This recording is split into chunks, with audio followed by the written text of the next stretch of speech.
ધર્મ અધર્મ ના ભેદ જડતા નથી. દેખાય છે નાગ, પણ શિવ જડતા નથી. આમ તેમ જીવ ફાંફા મારે છે, કારણ કે જે અંદર હોય એ બહાર જડતા નથી. આજે આપણા સમાજ માટે, આપણા અસ્તિત્વ માટે જો સૌથી મૂંઝવણભર્યો પ્રશ્ન છે એ છે ધર્મનો પ્રશ્ન. આ ધર્મ શું છે, શું કામ છે, અને આ ધર્મનું પાલન કેવી રીતે કરી શકાય? આ ખૂબ જટિલ પ્રશ્ન છે. શું આપણે જે ક્રિયાઓ કરીએ છીએ એ ધર્મ છે? શું આપણે જે ઉજવણી કરીએ છીએ એ ધર્મ છે? શું આપણે નમીએ છીએ દેવો સમક્ષ એ ધર્મ છે? કે પછી ધર્મ એ તમારા આત્મમાં રહેલો જે દિવ્ય તત્વ છે એના દર્શન થાય એનું વિજ્ઞાન છે? આજે વિશ્વમાં અનેક ધર્મો છે અને ઘણી વખત એવા પણ ધર્મો હોય કે જે એકબીજાથી ખૂબ જ વિપરીત વાત કરતા હોય છે, અલગ દિશામાં જતા હોય છે. તો આ બધું મેળ કેવી રીતે બેસે? અંતે શું સાચું ને શું ખોટું? કોણ આની સમજણ આપશે?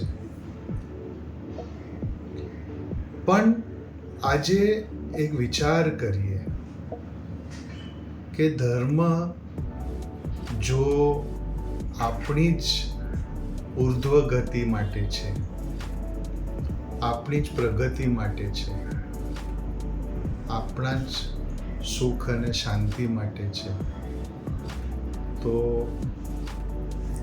એની માટે પુરુષાર્થ પણ આપણે જ કરવાનો રહેશે.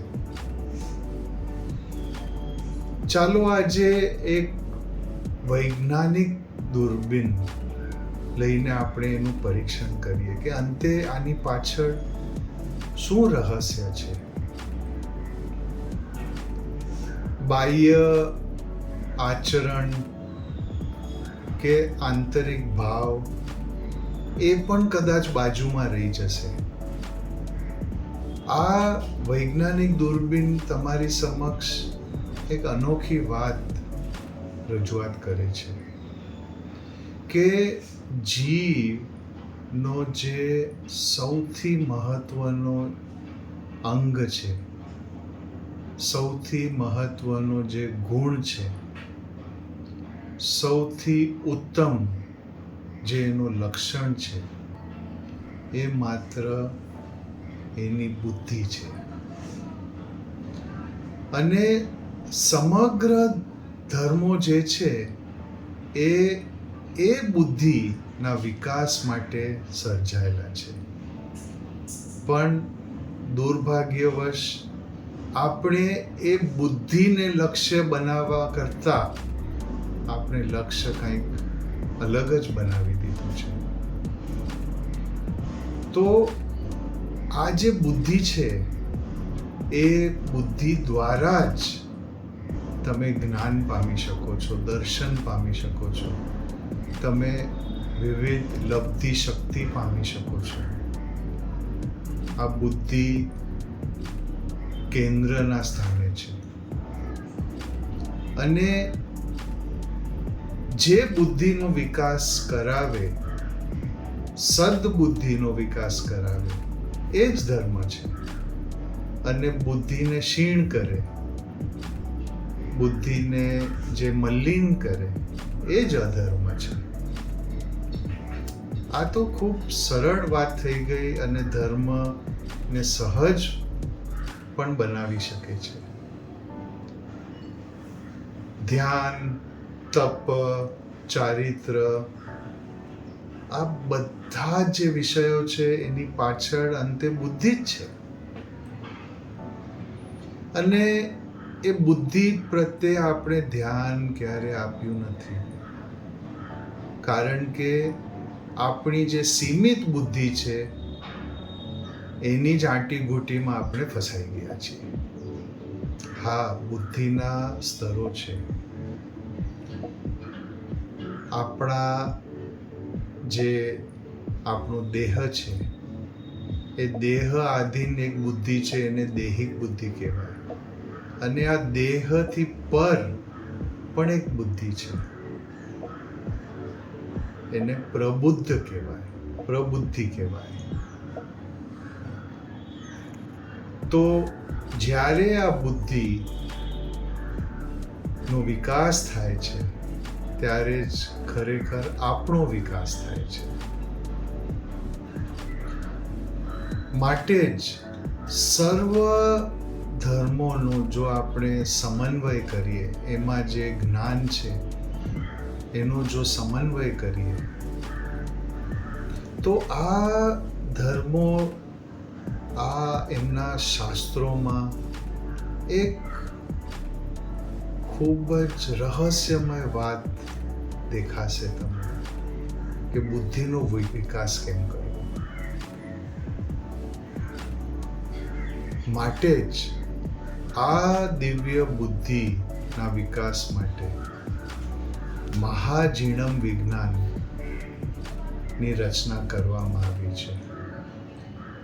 મહાજીણમનો અર્થ પણ ખૂબ જ સુંદર છે, કે જે પોતાને જીતે, પોતાની બુદ્ધિને જીતે, પોતાના ગુણોને સામર્થ્યવાન બનાવે, એ જ મહાજીણમ છે. માટે જે પણ જ્ઞાની પુરુષોએ વાત કહી છે એ સમજવા જેવી છે. એમણે સ્પષ્ટ રીતે કહ્યું છે કે ધર્મના બે પાસાઓ બની શકે છે. એક પાસો એવો છે કે જે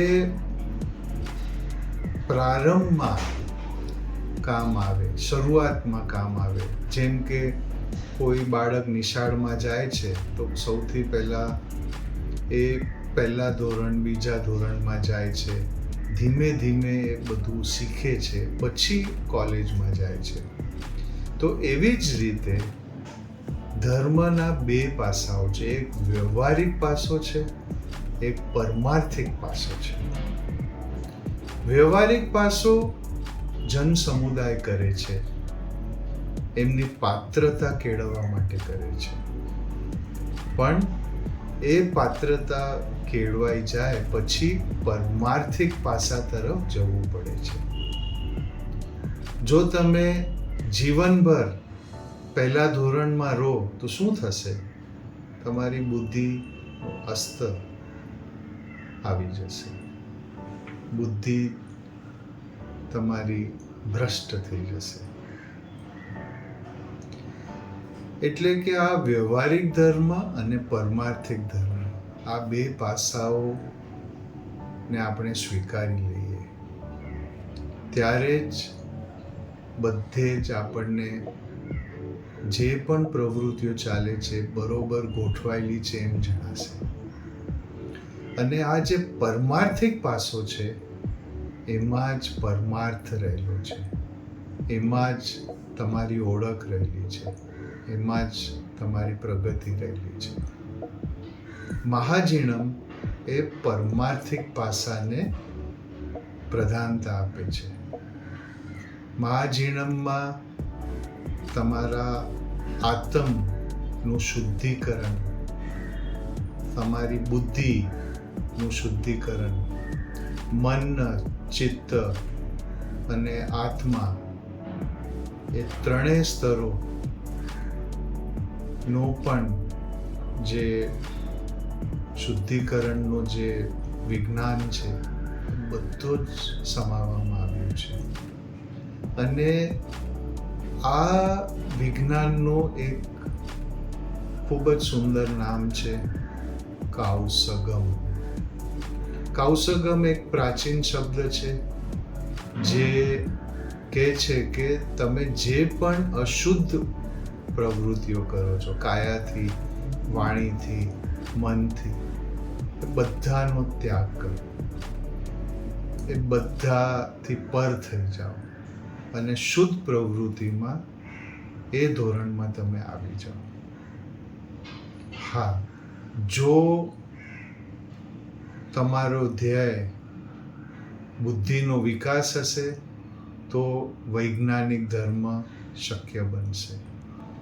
જો તમારો ધ્યેય મોક્ષનો હશે અને બુદ્ધિના વિકાસથી તમે જો વંચિત રહી જશો તો તમારો ધ્યેય તમને ક્યારેય પ્રાપ્ત થવાનો નથી. કારણ કે મોક્ષ જે શબ્દ છે એ પણ મોહનું ક્ષય એ સૂચવે છે. મોહ એટલે તમારી મતિની મૂંઝવણ એમ કહેવામાં આવ્યું છે. તમારી બુદ્ધિની મૂંઝવણ એમ એનું અર્થઘટન થાય છે. એટલે જે પણ સાધકગણ છે, જે પણ આત્મા અનુલક્ષીને કાર્ય કરવા માંગે છે, તો સર્વપ્રથમ તમારા બુદ્ધિ તરફ ધ્યાન આપજો, દિવ્ય બુદ્ધિને જાગૃત કરજો અને એની માટે આ મહાજીણમનું વિજ્ઞાન એ ખૂબ જ ઉપયોગી નીવડશે.